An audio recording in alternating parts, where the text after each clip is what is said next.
Sekarang kita akan melakukan pemeriksaan tanda-tanda syok pada anak. Sebelum melakukan pemeriksaan, kita harus terlebih dahulu meminta inform konsen dari keluarga pasien. Lalu menjelaskan prosedur kepada keluarga dari pasien. Lalu setelah itu, kita mencuci tangan. Pertama-tama pastikan terlebih dahulu alat dan bahan sudah tersedia, yaitu stetoskop dan pemeriksa tekanan darah. Sebelum kita melakukan pemeriksaan tanda-tanda syok pada anak, sebaiknya kita mencuci tangan terlebih dahulu.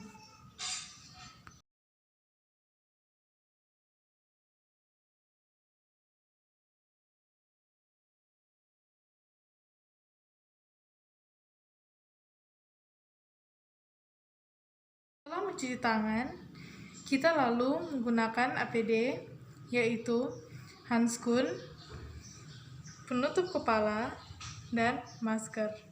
Dalam melakukan pemeriksaan tanda-tanda syok pada anak, pertama-tama kita lihat terlebih dahulu keadaan umum dari pasien. Apakah pasien tampak sakit ringan, sakit sedang, atau sakit berat? Periksa juga tingkat kesadaran dari pasien secara kuantitatif, yaitu menggunakan GCS, atau secara kualitatif.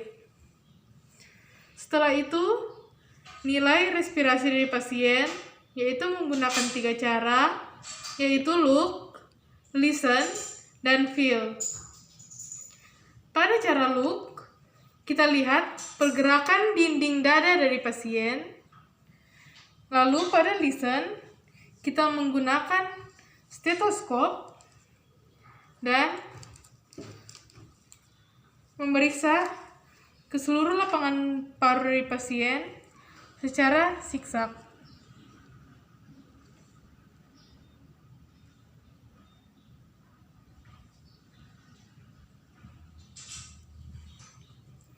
Setelah itu, kita lakukan feel. Feel itu dilakukan dengan cara memeriksa nadi dari pasien. Pada pemeriksaan feel, pemeriksaan nadi harus sudah dievaluasi pada 10 detik pada saat emergensi.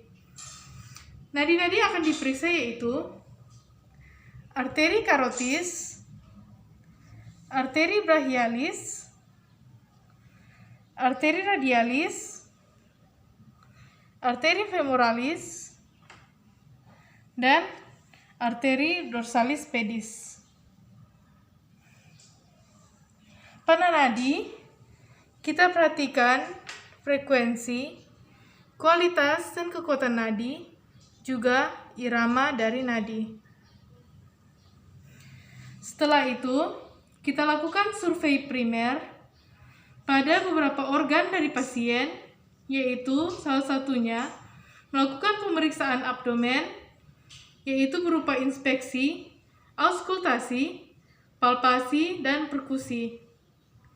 Pada inspeksi, kita melihat bentuk perut dari pasien, apakah cembung atau cekung.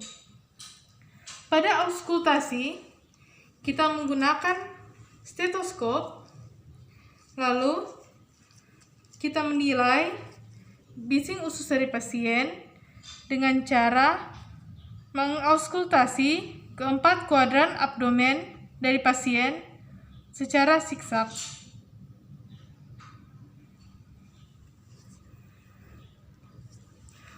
Untuk palpasi dan perkusi dilakukan apabila memungkinkan. Bila pada keadaan pasien life threatening, pemeriksaan palpasi dan perkusi tidak dilakukan. Lalu kita mengukur tekanan darah dari pasien menggunakan pengukur tekanan darah.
Setelah melakukan pemeriksaan tekanan darah pada pasien, kita juga mengetes perfusi jaringan dari pasien dengan cara menekan sementara kuku jari dari pasien dan setelah itu lepas. Kita hitung berapa lama hingga warna kemerahan timbul kembali.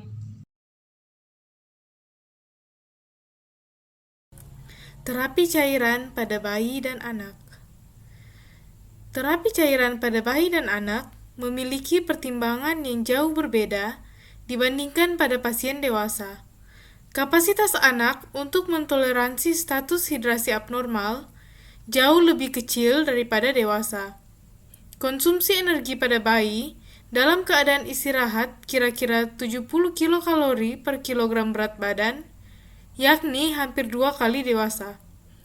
Luas permukaan tubuh bayi relatif terhadap berat badan 5 kali lebih besar daripada dewasa, sehingga kehilangan air melalui penguapan sangat besar pada demam atau suhu lingkungan yang panas. Gangguan elektrolit yang lazim dijumpai pada anak adalah hiponatremia, hipokalemia, dan hipomagnesemia. Komponen cairan dari infus terdiri dari Aquades, sumber energi yaitu dextrose 5%, 10%, 20%, dan 40%, elektrolit esensial seperti natrium, kalium, dan kalsium, kolektor basa yaitu bikarbonat, laktat, dan asetat. Berikut ini adalah terapi cairan pada bayi dan anak menurut rumus Holiday Segar.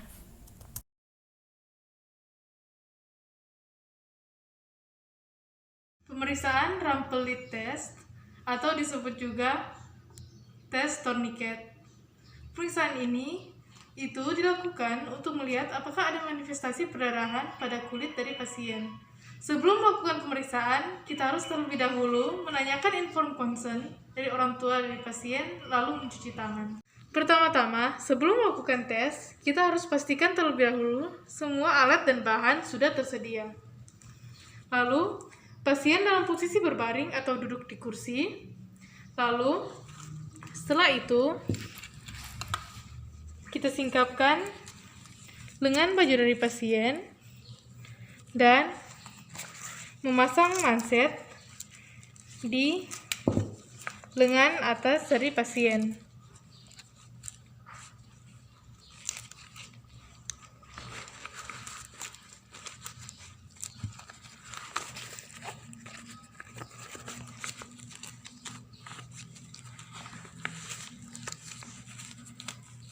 Setelah kita memasang manset di atas siku dari pasien, kita ukur tekanan darah pasien.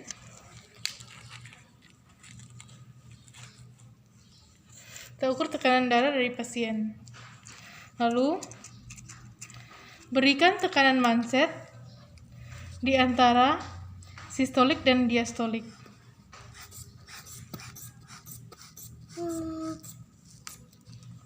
Agak sakit.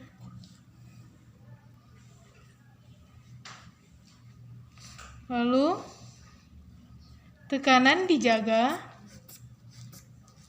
tetap selama 5 menit.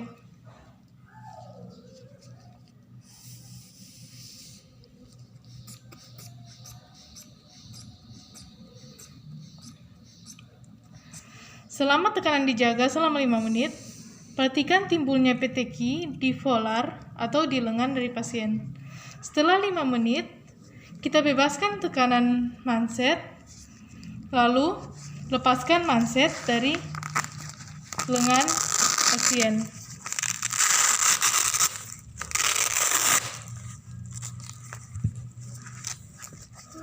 Lalu setelah itu, hitung peteki yang ada pada volar atau lengan dari pasien.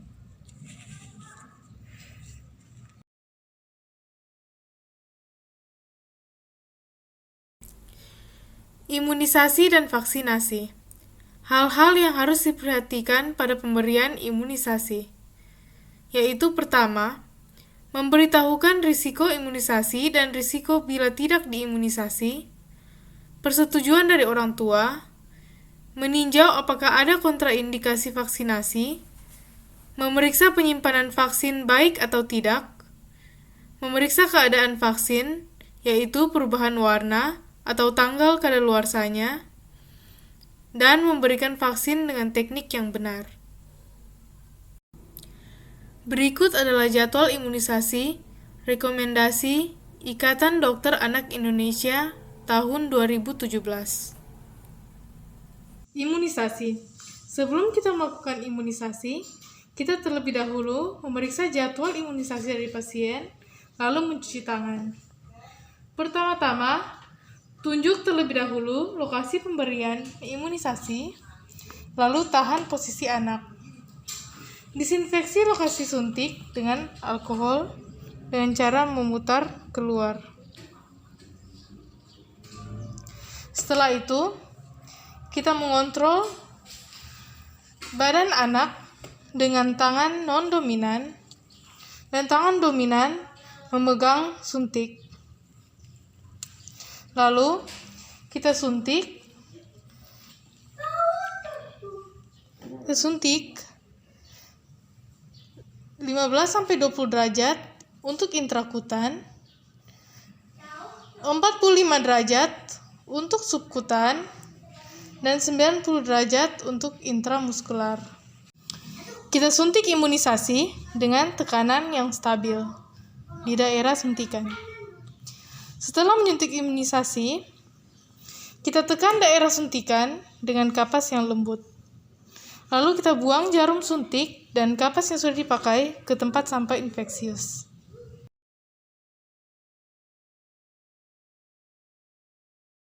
Pemeriksaan antropometri, pengukuran berat badan.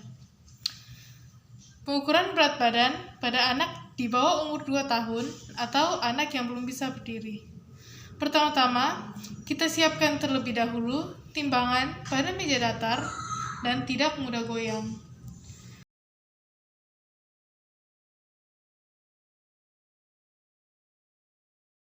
Pastikan timbangan pada angka 0.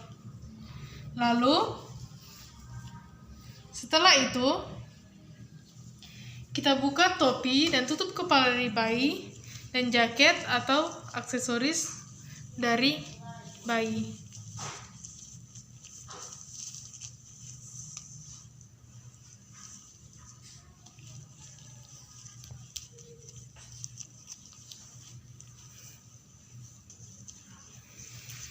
Lalu letakkan anak pada timbangan. Setelah itu, kita lihat jarum sampai berhenti dan kita baca angka pada timbangan.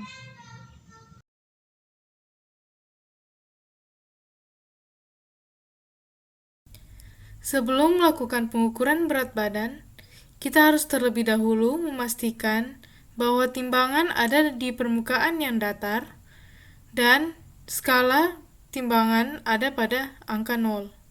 Dalam melakukan pengukuran berat badan untuk anak yang lebih dari 2 tahun atau anak yang bisa berdiri, kita menggunakan timbangan berat badan dengan cara anak berdiri di atas timbangan tanpa ditahan. Anak menggunakan kaos tipis dan celana pendek tipis. Lalu kita lihat angka berat dari anak.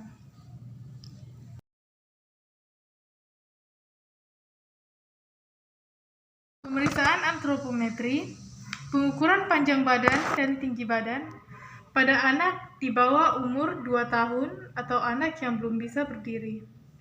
Pertama-tama, bayi dibaringkan pada alas yang datar, lalu sepatu dan hiasan kepala dibuka, lalu setelah itu kita letakkan bayi pada pembatas 0 dengan kepala lurus dan pandangan ke atas, lalu tangan kiri dari pemeriksa pada lutut bayi supaya lurus, lalu tangan kanan pada pembatas dan tempelkan pada telapak kaki dari bayi.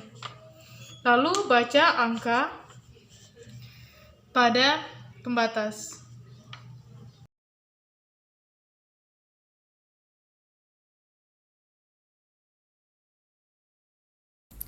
Pengukuran tinggi badan untuk anak yang sudah bisa berdiri. Cara mengukur: tempelkan dengan paku mikrotois pada dinding yang lurus datar sehingga tepat 2 meter. Lepaskan sepatu atau sandal anak. Anak harus berdiri tegak dengan sikap sempurna, dengan kepala, punggung, siku, dan kaki harus lurus menempel pada dinding. Baca angka pada skala yang tampak pada lubang dalam gulungan mikrotois setelah mikrotois diturunkan sesuai dengan tinggi anak. Pandangan anak harus lurus ke depan.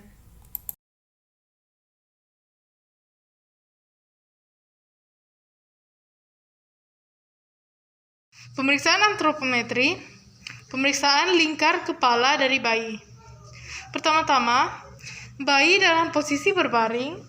Lalu, kita lingkarkan pita pengukur melingkar melalui belakang kepala bayi, yaitu pada oksipito frontal bayi, yaitu lingkar kepala terbesar dari bayi.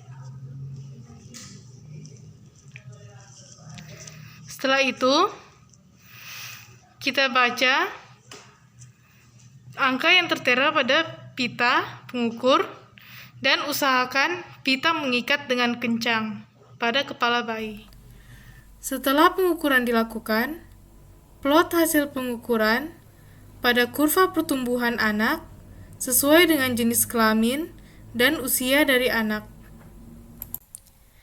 Jadwal pemantauan pertumbuhan anak adalah tiap bulan pada umur hingga 1 tahun, tiap 3 bulan pada umur 1-3 tahun, tiap 6 bulan pada umur 3-6 tahun, dan tiap tahun pada umur di atas 6 tahun.